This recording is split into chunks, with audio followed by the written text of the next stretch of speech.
Can you please tell us about a time when you had a difficult patient and what was the outcome?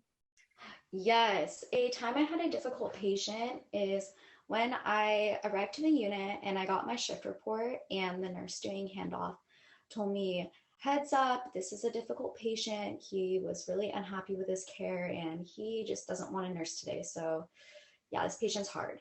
And so I walked into the room, and right off the bat, I could tell he was very unhappy I was there. And I really wanted to minimize conflict as much as I could and just de-escalate um, the situation. And so I decided, just before I did anything at all, just to talk to him and figure out what was wrong and the emotions which his actions were stemming from. And so I started talking to him, and although it took a bit for him to warm up to me, he ended up telling me that the reason he was so unhappy with his care is because he didn't like people just like coming in and startling him and touching him and doing things without them like asking him first. He said that like a lot of the people were coming in and pulling on his arm to take his blood pressure and on the IV lines. And he said it just ultimately scared him and made him feel a bit helpless. And so I thought about what he said. And when I stepped into his shoes, I realized that, yeah, I wouldn't like that either. And so I just asked him how he would feel if moving forward, I asked him before I did anything and got his consent and told the rest of the staff to do that as well. And he said that would make him feel a lot better. And so moving forward, that is exactly what I did. And it really just turned around the shift. And he ended up being a great patient. And we bonded over our shared love for hiking.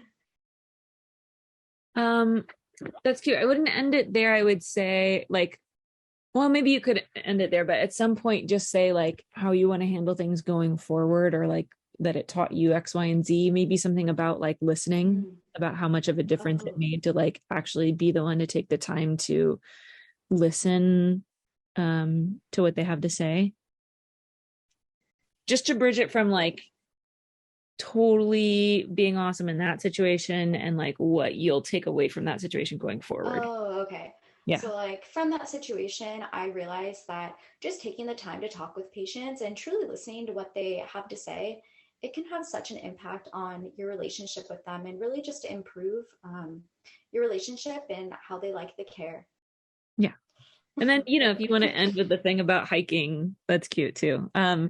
Sometimes it can be like if you can do it in a way that like doesn't make them uncomfortable, like little cute little like things like that are a bit like different that show your personality can be what makes them feel like they connected with you. So when they're going through Mhm. their list later of like who do we have to eliminate, they're like, oh no, but I kind of liked her. She said that cute thing about like hiking and like we had a Yeah. couple good laughs during the interview and like it kind of helps them maybe choose you over someone who is like equal with you and like everything else, because you're the one that's Oh, like, okay. oh, I like we connected, like a Got hiking it. girl, Okay. right? Like, Hiking girl. can you please tell us about a time when you either went above and beyond for a patient or provided compassionate care? By the way, before you answer, this question is like your opportunity to tell them something like super heartwarming that will leave them with a picture of you being like super sweet and have them be like, oh my God, this is what we need. Like, she's going to love this Okay. career. She's going to love this job. Like, it's a yes. Okay. A time I provided really compassionate care and went above and beyond is when I had a COVID patient, and he had been in the hospital for over a month, which meant that he had not left his single little room in a month. And he was really sad the whole time I'd been caring for him. He was really down and just was often crying and was sad. He missed his family and he didn't want to be there. And so I went into his room one day, and I noticed that there was a giant envelope of photos. And when I say giant, this was like a thick envelope. And his family had sent him this huge envelope of photos of him and his family. And I was so excited for him. I was like, oh my gosh, look, your family sent you this. And he said he was too tired to look through them and that he just felt sad and didn't want to, and he didn't have the energy. And I could tell that he kind of wanted to see them. And so I started like showing them to him. And he started to perk up and smile. However, I had other duties that I had to go to, and so I couldn't show him all of them. So what I ended up doing is I took the tape that I had in my IV start kit and I taped all the photos up, or as many as I could on the wall. So when he was lying in bed, he could look up at them. And so as I started taping them up, I noticed he was like really smiling. And by the time that I was done, he was just crying. And he told me that was the best thing that had happened to him that whole hospital stay. And he hugged me. And that instance just like really reminded me why I'm in this profession. And it was just so fulfilling. And it's something I will never forget. Can you please tell us about a mistake that you've made in your clinical experiences and how you took accountability for it? Yes, a mistake that I made is I had a non-COVID patient and he got a COVID swab ordered for him because he had a procedure coming up. And so I went into his room to do the COVID swab and I told him about the swab and I got his consent and we did it. And after it was done, I labeled it with a sticker on and then I sent it to lab. However, my WOW station had multiple different patient sticker charts on it. And so after I sent the specimen to the lab, I realized that one of the patient's charts was missing a sticker that shouldn't have been missing a sticker. And I started to think and realized quite quickly that I had put the wrong patient sticker on the COVID specimen. And so immediately I called the lab and I explained the situation and I apologized. I said I was really sorry that I had sent it to them and that if there was any way that they could dispose of it and I would collect a new one. And they said that they understood and that they really appreciated me letting them know. And then I then looped in my charge and I let her know what happened and apologized to her as well. And I then went to the patient and explained the situation and apologized. And the patient, thankfully, was just super understanding and they said that they understood and they allowed me to do another specimen, which I was just really thankful for. And so I ended up doing another specimen, and you bet that time I put on the right label and I sent it to the lab. And moving forward, what I learned from that is to always just double, triple, and quadruple check everything. It was a great reminder to be very vigilant in everything that I do. And to this day, I'm always double checking my stickers. Okay. Another thing you could mention is like, I don't know if they do incident reports where you were working. Oh, You know what I'm yeah, talking they about? do. Yeah. So, say just like collaborating with the charge to file an incident report. Yeah. Yeah. Yeah. Okay. Because basically it just helps, like, I'm sure you're probably not the only nurse that's ever like made that confusion based on like how the system was set up. And so like if they Uh, get a bunch of incident reports, they're like, oh my gosh, all these nurses are making this same kind of mistake because we have it so that they can print, like, you shouldn't even be able to print like the wrong sticker, you know what I mean? It should just be like you scan in yeah. before any of your stickers are available, you know? Can you please tell us where you see yourself in 1 and 5 years? Yeah. So, in 1 year, I foresee myself being a lot more comfortable and confident on the unit, really fitting in well with the team and understanding the dynamic. And then I also foresee myself looking forwards towards the future. By the 5 year mark, I really want to be a preceptor. I love educating future generations, and that is something I would just love to participate in. I'd also love to try out being a resource or even the charge nurse. And it would also mean a lot to me to join a committee. I think it'd be really fun and a great learning opportunity to work on a project with my colleagues that's aimed on solving a facility-wide issue. Solving and what? Solving a facility or unit-wide issue. Okay. Um, what was the first thing that you said? I wanted Oh to yeah, tell you about it, but I forget what it was. it was by Oh, the I know one what year it mark, was. just being comfortable and confident. When you were saying like fitting in with the team or something, I feel like an opportunity to kind of make yourself sound like a team player that you could say instead is like that you want to become like a really strong team member so that you can um let's see, how do we say this? Basically, I want them to picture you like being a strong support for your team in that, like, when they have a rougher assignment, you can provide them some support and check in on them and make sure, like, because you know how people always go up to each other and they're like, can I do anything for you? You look really busy. You know what I mean? Yeah. Something that would help them picture you being like a strong enough nurse so that you can kind of be that back and forth with your coworkers rather than just like fit in. You know what I mean? Like, is there a way that you might say that you're striving for that? Um, so to like work well with my Not just like working, coworkers. not just like getting along, but like, you know how when you know your coworkers pretty well, like if they see you running around like crazy, they'll check in with you Yeah. and be like, are you okay? Yeah. Like, can I do anything? Can I check anything off your list for you? And they'll be like, oh my God, can you please just do the blood sugar check for Yeah. 14? Like, because I'm kind Yeah. of stuck in here. And if you'd be like, yeah, and you come back and you're like, it was 86. Can you want me to give him his food? I'm gonna cover him with one unit. And they'll be like, thank you. Cool. Yeah. Like the little relationships back and like, and it's always like a two-way street where it just kind of helps because it's impossible to make like a totally even assignment all the time. Like when you have that back and forth system Yeah. going with people, it's better than just like getting along. It's like you guys have each other's backs. Yeah. You know?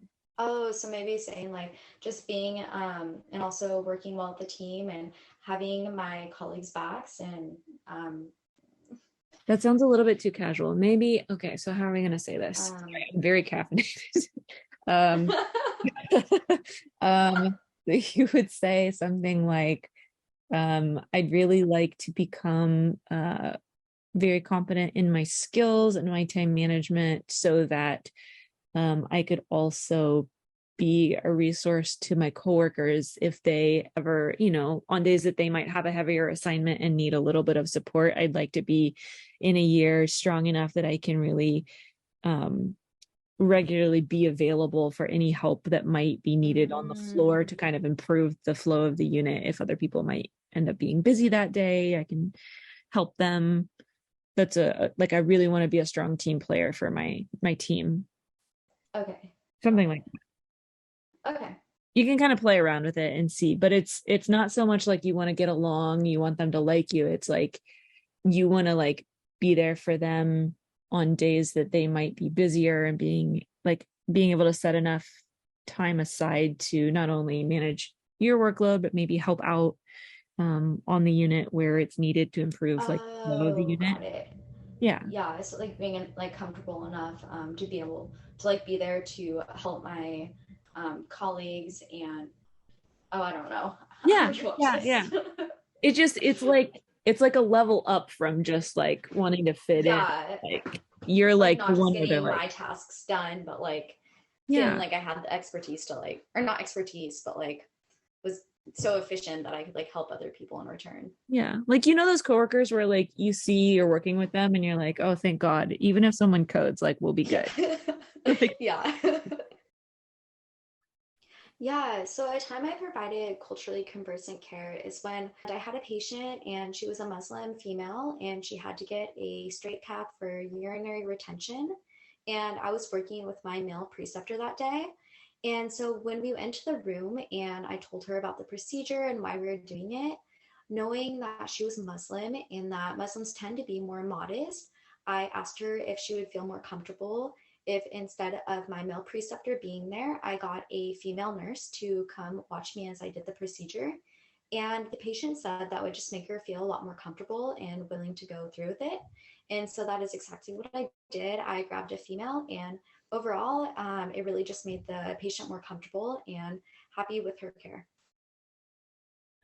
yeah, add something on the end that kind of broadens it out, not just from like that one experience, but like how you handle those situations overall. Maybe something about how like you found it's really important to like ask questions and really listen to what people are um able to share with you about like their preferences and like anything you can do to make them more comfortable while they're in the hospital. Oh, got it. So Yeah. that just like that situation made me more aware of just like asking patients questions and really going out of the way to make them feel comfortable in the hospital. Yeah. Yeah. Can you please tell us about a strength and a weakness as a nurse? Yeah, I would say that a strength of mine is that I have really good communication skills. If I don't know something, I'm for sure going to be asking a question, and I really find it valuable to be constantly checking in and looping in with my charge and my team members, and also my patient and their families, and just to always have open communication with everyone if there's an issue or a problem, to making it known and resolving it right away. I'm also a very big team player. I'm constantly asking my colleagues if they need help or if I could do absolutely anything, because I know at the end of the day that one day I'm going to be the one that's going to need the help, and that we all just have to be in it together. And I would say that additionally, I'm very reliable. Something my managers in the past have always told me is they really appreciated that I just arrived to rounds early with a positive attitude and fully present and ready for the day, and that I did my tasks as I was told with no issues, and that I clocked out on time. They also said that I was very teachable and open to constructive criticism, and that they really saw that I worked well with others. And I would say my biggest weakness is that I have limited experience. And I think this just comes naturally with where I'm at, still relatively new to the profession. And I'm actively working on this weakness by engaging in as many learning opportunities as I can, always asking questions and really trying to figure out the why and how behind what I'm doing as a nurse, and not just going through the motions. And yeah, so moving forward, I'm really just striving to get in as much experience as I can, and to develop my nursing skills. I would say that you should choose me because I have experience as a med-surg tele and COVID nurse during the pandemic. And with it being COVID with such uncertainty, I really had to learn to be flexible and resilient. I'm also a really big team player. I'm, again, always offering to help my colleagues whenever they need help or assistance, and big communicator as well. Also, I'm very hardworking. It's just in my personality. I swear it's in my DNA. Everything I do, I have to give 110%, and I just cannot slack. I do not. And I think that's really big. And yeah, also, like I mentioned before, what my managers have said about me, I'm always showing up early. I'm very positive, and I just do what I need to do, and I don't try to like cause any waves. And I think something that's unique that makes me stand out is my compassion. Having been a patient myself, I understand how feels to be in that bed and be on the other side of things. And I understand what it feels to be helpless and uncertain and what's going to happen. And so I really just have this unique passion and empathy to care for people. And I truly just care to help my patients. Can you please tell us about a time when you collaborated with others, or like an example of great teamwork that you've been a part of?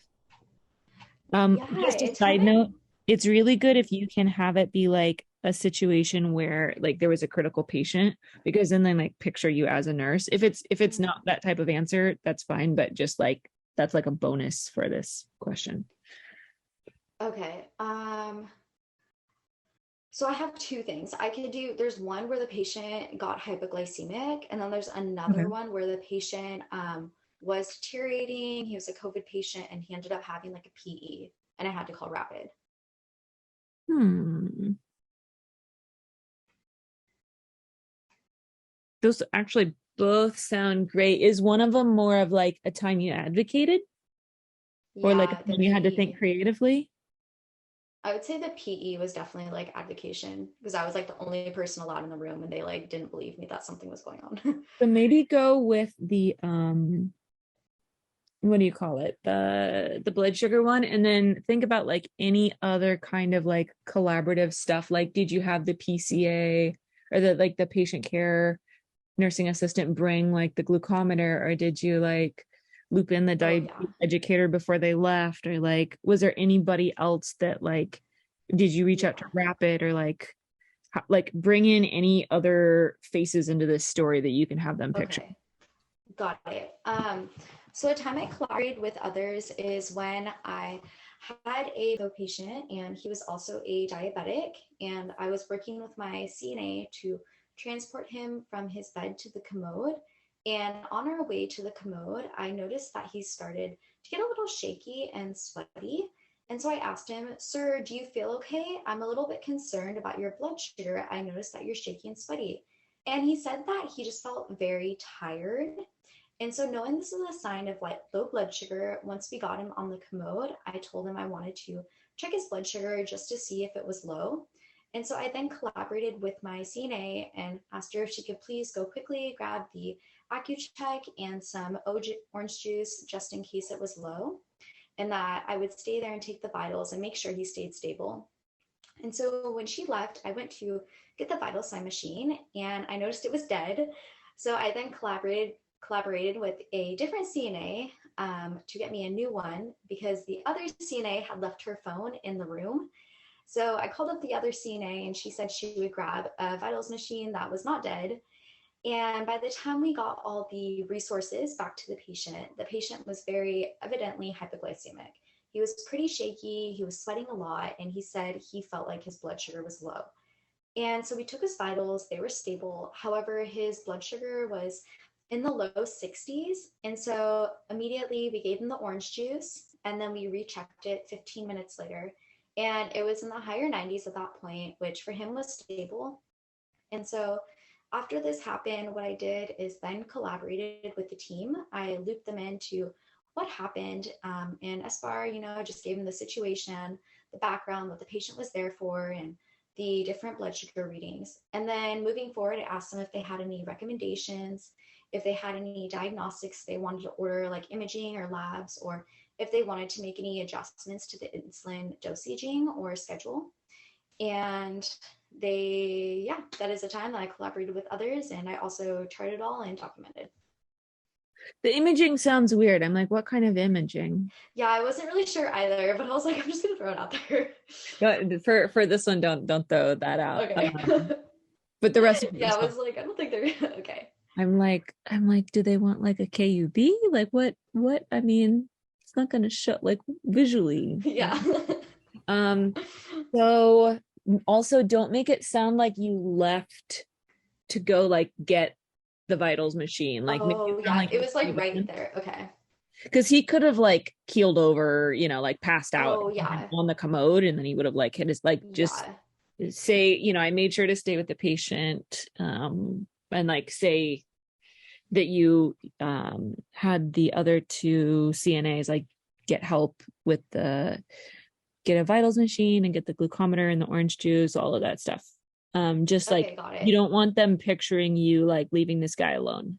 Yeah. How it like the rooms were really small, so like me getting the vital sign machine was just like, oh, it's right there. But I totally see what you're saying now. So like, yeah, I guess just because like for me it might be like down the hall, you know what I mean? Like they're gonna picture like their unit, which is probably really big. So okay. But otherwise, yeah, this is really good. They could also ask like the flip side of this teamwork thing, like tell me about a time when you were working on a team that was not like functioning very well as a team. Oh, a time I was working with a team that was not functioning very efficiently. I would say that would be when I was working as a post-op recovery nurse. There was a patient and she had laser treatment on her eyes. And for the post-op recovery care, what she had to get was 2x2s soaked in iced water and put on her eyes every 15 minutes and then rotated every 15 minutes. And in this role, it was the CNA's job to be doing this while I provided the medications and did the documentation, etc. And so I went into the patient's room and she seemed a bit unhappy. And I started talking to her and she told me that she was unhappy because the CNA was not coming in and rotating the 2x2s on her eyes. And she was really concerned that it was going to affect her healing. And I didn't even know this was happening. And so I apologized to her and told her that it was getting done. And so what I did is I went outside and found the CNA, and I realized that our team was really not working collaboratively at all, and that we were really missing a key communication point. And so I asked her what was happening with the 2x2s, and I just really not like nicely and non-confrontationally asked her like if she knew she was supposed to be doing it, and like what, like who she thought was doing it. And she said that she thought the other CNA was doing it. And so I then said, okay, let's go grab the other CNA. So I brought us all together and I explained the situation again to all three of us. And the other CNA said that she thought I was doing it. And so after talking with them and just kind of clarifying our roles, we all came to a better understanding of who was going to do what. And I again was just going to do the medications and the documentation and what I was supposed to do in that role. And then the first CNA said she was going to take on the task of rotating the 2x2s. And she apologized for the miscommunication. I also apologized to everyone for just the miscommunication. And at the end of the day, we all came to a resolve. And I'm really glad that we all talked it out and just came to terms with it. That would also be your answer for if they ask you, can you tell me about a time when you communicated something that was not received? Or can you tell me about a time when you had to give constructive feedback to a coworker? Any of that stuff. Okay, that would work. Yeah. Okay, got it. Another thing they can ask is, can you tell me about a time when you received constructive feedback from an instructor? And how did you handle it? A time I received constructive feedback is when I saw another patient or another nurse's patient trying to get out of bed. And immediately I was concerned because they were a fall risk. So I went over there and I insisted on them. They were trying to get out of bed because they need to go to the bathroom. So I assisted them to the bathroom and then I waited for them and then I helped them back to bed. And when I went outside, my nurse told me that she was really happy that I had helped the other nurse's patient out. However, that it wasn't really good use of my time and that I needed to find a better balance between my prioritization and delegation and teamwork skills. And when I thought about what she said, I realized that she was right and that I definitely could have approached that situation better. And so I thanked her for her constructive criticism, as I really just needed it as an opportunity to learn and grow, and that I was going to use it to push myself forward. And so I then took that situation and learned from it. And moving forward, when I continue to be always open to helping other nurses' patients out. However, if I had other tasks that needed to get done and were a priority and I was able to delegate, then I would delegate those tasks when needed, just so I could keep my patients safe and get everything done when it needed to be done. Yeah, so my hobbies, a really big hobby of mine is working out. I absolutely love movement. Growing up, I was always I grew up competing on a world champion competitive cheerleading team, and I also was on the UCLA cheer team in college. And so I really just have this huge passion for moving my body. I think it's a really great challenge, and it's a way for me to de-stress and just disconnect my mind from the work world and anything that stresses me out. Tell us about a problem that you dealt with that didn't have a right answer. I would say a problem that I dealt with that didn't have a right answer would be a time when I had two tasks to get done, which both were a priority. And I had to obviously choose which one I was going to do first. And there really was no right answer. It just came down to how I decided to move about the tasks. And so what I did is I had two patients that were due for blood sugar readings. And I decided to approach the task by completing the one that was going to be done fastest in the shorter amount of time first. And I decided this by thinking about which patient I could do that quickest to. And one patient was an easier blood draw. The other one I knew it always took multiple pokes and it was really hard to just get the blood out of the finger. And I decided to do the other patient first. And that just allowed me to not allow one task to set me back from the rest of the tasks I had to get done. Well, that first one was actually my conflicting priorities one, and I just kind of made it work. So the other one where there's a problem and there's no right answer and needing a solution. I would say Oh, I guess that's a time I had to be innovative. And a time I had to be innovative is when I was caring for a disoriented elder COVID patient, and I had to get an IV on him. And again, because of the hospital protocol, I was the only nurse allowed in his room. And since he was disoriented, he was waving his arms everywhere. And although I could hold down this arm to do the IV, I could not control this arm. And he was hitting me with it, and it was just impossible to do the IV. And so I'm already in his room. I have my full capper on, and I have all this supplies set up and on his arm. So I'm ready to do this IV. So I started thinking, okay, how can I be innovative and get his underarm under control because I can't call another nurse in here? And so what I did is I took an extra flush I had, a normal saline flush, and I squirted it and was like, hey, look, it's a squirt gun. And he was just so intrigued by my little squirt gun. And so what I did is I quickly opened up another flush and I handed it to him, and I allowed him to start squirting it. And I did the IV super fast. And by the time I was done with the IV, his flush was empty. And yeah, that was a time I had to be innovative. Amazing. I love it. Have you ever thought about peds? That was what I thought about originally. But then I don't know, I did my preceptorship in the ER, and then I was set on ER, and then just didn't get into an ER new grad program. So just didn't work out yet, I guess. I feel like you could do any of it, but that was a very like perfect peds answer. Really? Yeah. Thanks. They might bait you for a question where like you had to stand up to yourself to um like a supervisor, Oh, like a disagreement with okay. a supervisor.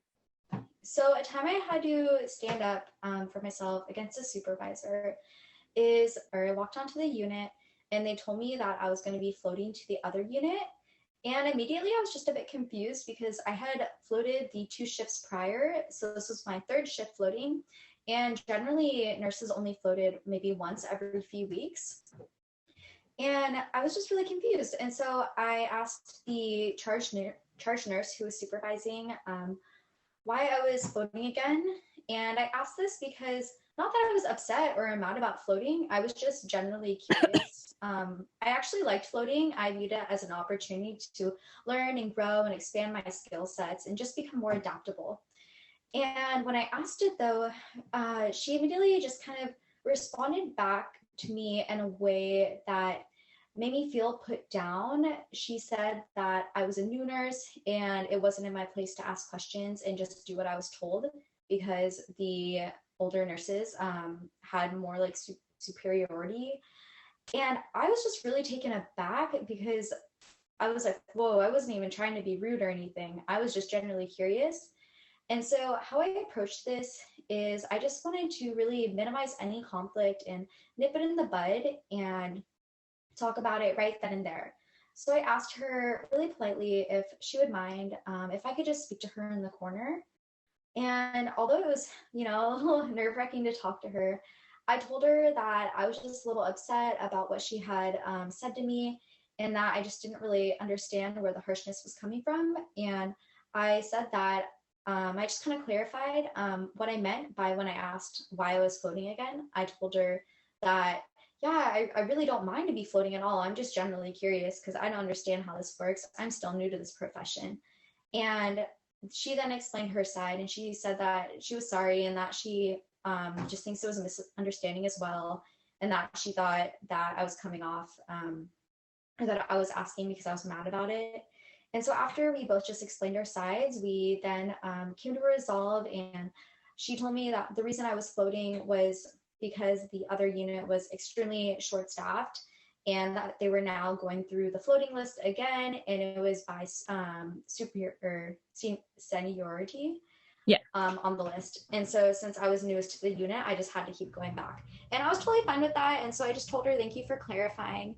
And moving forward, I just learned that this was a really great learning experience. It taught me, even when there's an issue, no matter what, if it's with someone that's higher up than you, it's just really important to address it right away and talk it out. Like sometimes they want to see an answer where it's like someone was asking you to do something like you didn't know was right and you stood by your like integrity? Do you have anything Mm. like that? Was asking me to do something I didn't know was right. Or Um, like a one of the example questions is yeah, like I if a think I have to. supervisor asked you to Oh, sacrifice quality care for efficient care. mm. If a supervisor asked me to sacrifice quality care for efficient care, for this, I think of a time when I've been given a really heavy patient load with the continued expectation to clock out on time. And how I've gone about such a situation is really just honing down and using my best time management and organization, delegation, and prioritization skills to get all of my tasks done. And I'm naturally a very hard worker. I'm always putting forth 110%. So I would really, really just use that as well to my advantage. And I would be doing tasks every second I could to, again, just making sure that I was clocking out on time and not wasting any valuable time either.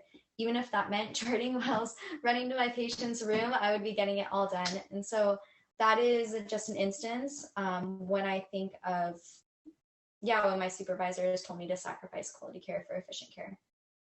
Yeah, make sure you include a bit about how like you would always make sure you're doing like what's safest for your patients. You Mm, know what I mean? Just so like if the box that they were checking was like integrity or like, prioritizing pace, just so you would like get the points for that. Can you please tell us about a time when you had to make a change in the plan of care for a patient? yeah, a time that I had to make a change in the plan of care for a patient. I would say was when I was administering a medication to a new admit, and it was a pill and they were going to swallow the pill. However, for all my patients, before I have them swallow the pill, I give them a sip of water first to make sure that they don't have any swallowing difficulties. And so I gave this patient a sip of water, and they kind of didn't choke but coughed. And immediately I was like, ding, like I'm nervous about choking. So I had them take another little sip of water, and the patient coughed again. And so I then asked the patient if when they took medications at home, how they take them. And they said they didn't really take medications at home. However, in the past, like they had to do it with like applesauce or crush it up. And I was like, oh my gosh, okay. Nowhere on the admission from the ER did they say this patient had swallowing difficulties or anything like that. And so I then went on the WOW and looked up on Micromedics if the pill was crushable. And it was crushable. So I checked the diet order, and having a regular diet, I then went and grabbed some applesauce and I crushed the pill, put it in applesauce, and the patient swallowed the applesauce fine. So I gave them the medication. And moving forward, I had to change the plan of care because this patient evidently cannot be eating a regular diet, and they also needed to be having a swallow eval. So I then looped in the team and I let them know the situation. I told them that the patient was having swallowing difficulties and why they were admitted, and that there was nothing written on the chart about swallowing difficulties. And so I asked them if they had any recommendations moving forward, like if they wanted to order a swallow eval or if they wanted to do any other diagnostics or lab work.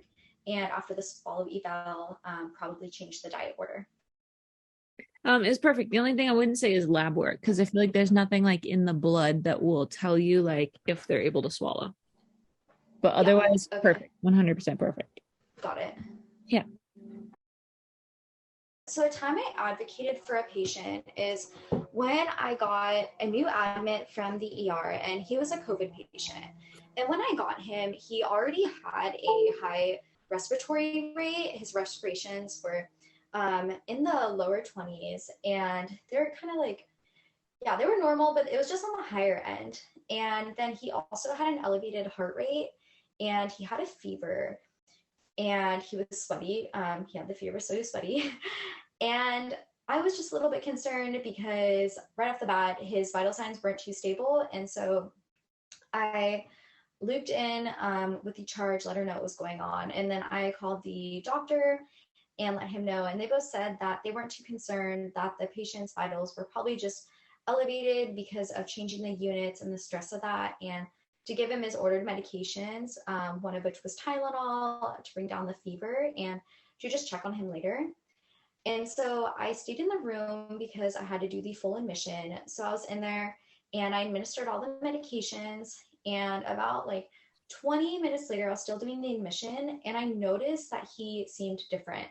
And so he was a lot more sweaty and he was anxious. He was holding on and gripping the side rails of the bed. And I retook his vitals and his vitals had worsened. He still had the fever and his heart rate had increased even more, and same with his respirations. He also was breathing a lot more shallow and rapid now. And so immediately I lifted up the head of the bed and encouraged him to cough and deep breathe. And I put a bunch of cold towels all over him for the fever. And I then again, I looped in with my charge and then I called Rapid. And I told Rapid the vital signs and what I was observing and what was happening. And I also let the doctor know. And so Rapid ended up coming and they ordered a CT and lab work, and they found that he did actually have a PE and he ended up being transported to another unit. And that's just a story I'll never forget because I really just reminded me how important it is to advocate for our patients and to keep checking in on them and reach out to Rapid and higher up resources when needed. Can you tell us about any leadership positions that you've held in the past? Yeah, leadership positions I've held in the past are in college, I was the captain of the UCLA cheerleading team. And then I also was involved in many different clubs and organizations. I was the head of the housing committee of my sorority, Kappa Kappa Gamma. And I also was the one that would host the meetings for the Nursing Health Coalition. And moving forward,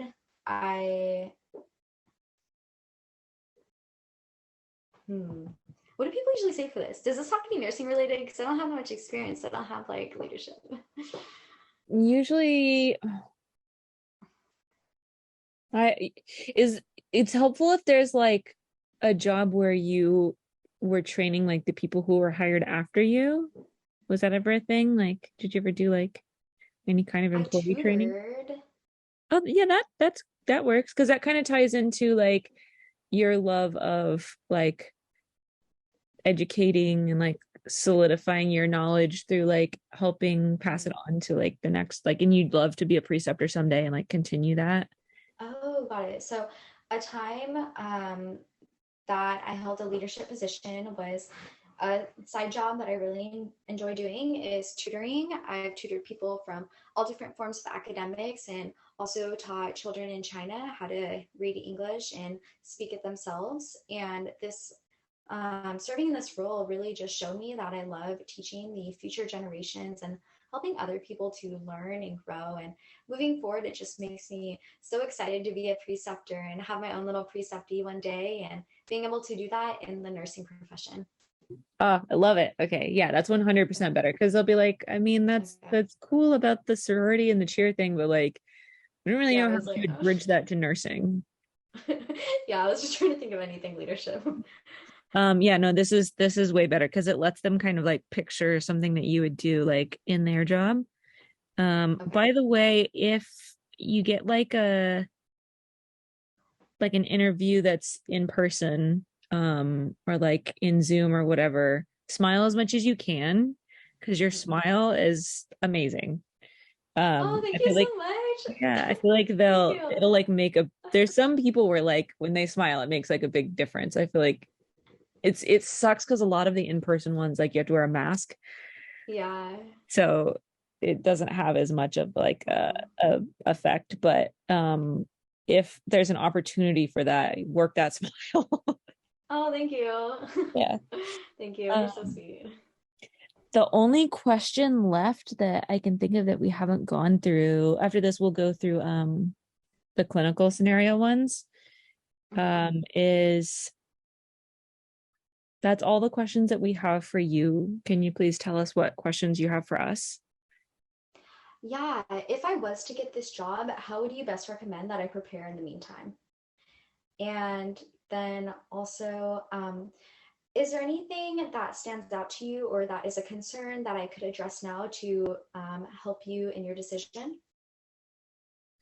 So that gives them an opportunity to, like, if they have any like qualms about your like work history or Yeah. whatever, that they could address it. Yeah. Do you think that's good? Or like, I don't think it's, I don't, yeah, I don't think it's bad. I think it doesn't feel confrontational. okay. Yeah. And then maybe you could just, if there's like another question just to kind of like soften it after that, you could maybe ask just like, can you tell me a little bit about what the orientation process looks like? Oh, okay. Yeah, because then that'll tell you, like, are they just gonna give you like 3 shifts with a preceptor and be like, go have fun?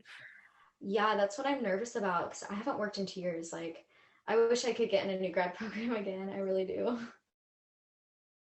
So what would you do if you had um and tell me if you've already like watched this in one of the videos. I don't remember if I included it or not. You have 3 patients on the call bell. The first one says, and this is your patient that had a recent fall, says that they have to have a bowel movement right now. And then a second patient says that they have chest pain. And this is the chest pain that brought them into the hospital. Um, and the third patient, you can't tell what they're saying because when they speak, they're not making any sense. How would you utilize your resources and prioritize this situation? Yeah, so what I would do is I would, on my way to go help the patient with chest pain, is I would call my CNA and tell her to please just go assist the fall risk patient to the bathroom because he really has to go right now. And I would say, yeah, after you do that, can you please go check in on this other patient because they called and I couldn't really understand what they were saying, because I figure that if it's an impending concern that they will call again for sure. And so I would then go assist my chest pain patient and I would walk into the room and do a full assessment. I get their vital signs and I would check their level of consciousness, of course, their pulse. And then I would ask them about the quality and characteristics of their chest pain and what it felt like and any other description that they had to tell me. And I would then ask them if there was anything else that they were experiencing. And I would right away be looping in rapid and with the recent vitals and the assessment, asking them to come assist me. I would loop in my charge, let her know what's going on, and also loop in the team and ask them if they had any further recommendations right then in that moment, any further diagnostics, any labs or imaging they wanted to order. Um, I would go ahead and do a an EKG as well. Like have the nursing assistant grab you an EKG, Oh, okay. the EKG machine. Because they'll like you can do it and then just put like for chest pain and ask for an order later. Usually that's what they want. Got Um, it. Okay. the other thing is, so I might not have made it clear when I asked, but when I said like this is the chest pain that he came into the hospital with, I was trying to hint that like he regularly has chest pain. He probably has like a standing nitro order. Like he's had this, Mm, like he complains about this a couple times a day. Like they've already done the full cardiac workup. And that got it. like the person who was not making any sense, I was trying to throw like a new stroke at you to see if you'd catch it. Oh, Like I was okay. trying to say like that he has like garbled speech or like expressive aphasia or something. Oh, got it. Okay, I was totally visualizing it like something else. Okay, crap. Yeah. And so That if it's makes not sense. clear, go ahead and ask like um you can say like, can I assume such and such? And they might be like, no, no, no. I Mhm. mean, like or you can like walk them through your thought process like to kind of so that they'll give you the benefit of the doubt that maybe you just like had a different scenario in your head. Also if they ask you something where you're like that's such a random question, you can say that's a really good question.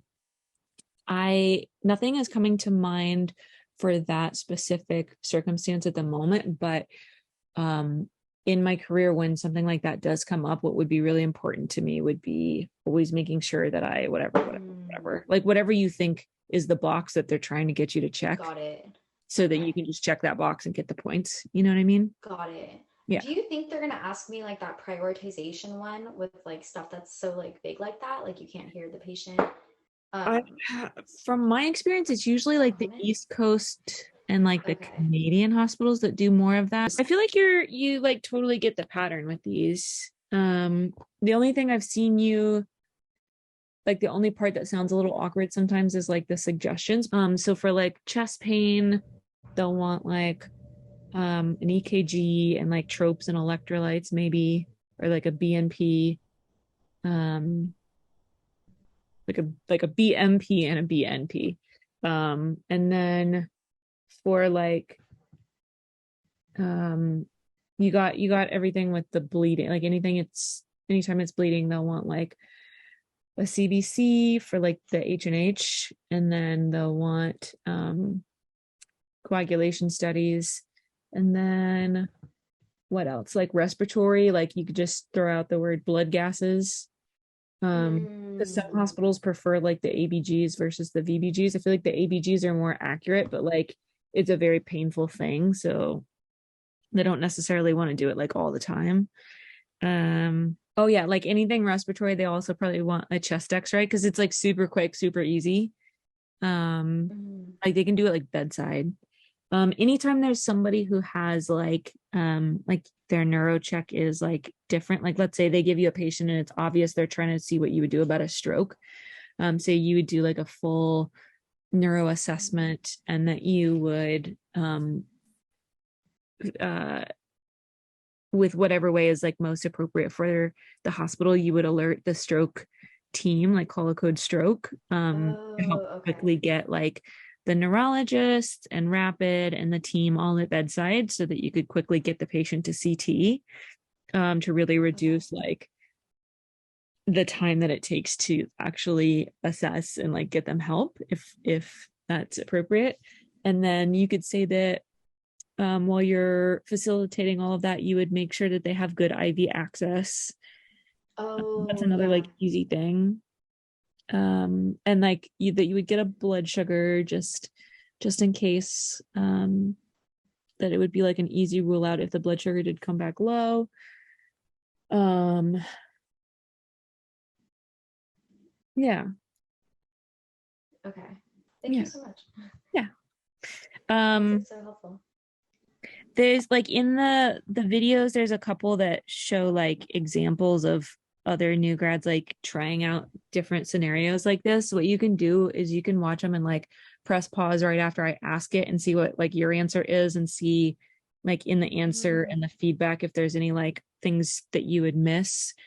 Because I've Oh, literally okay. thrown at like every scenario I can think of. Like it's kind of hard to Oh, get really? with asking these questions. So you'll get probably exposure to like, I don't know, 7 to 10, maybe like new ones that we didn't talk about Mm. by doing that. Okay. What questions do you have before your, see, I guess you don't even know when it is yet, but Oh, no, so it's tomorrow at 3:30. oh, they did call. Okay. Y Yeah, they emailed me back. It was like at 5 p.m. It was really weird. And they just like told you a time? Yeah. Oh, interesting. Yeah, because I feel like people are like, "Oh, I have all the time in the world," and I get all these scrambling emails that are like, "It's tomorrow," and I'm like, "We can do the whole thing, but you're not gonna have any time to go over it afterwards." Like they think they have all Yeah. the time, and then all of a sudden it's like, "Holy crap!" Yeah, well, my understanding was different. Like I thought this was more of just like a practice interview. Like I didn't like realize it was so collaborative. So this was actually like really great, and I'm really happy I did it this way. Thank you.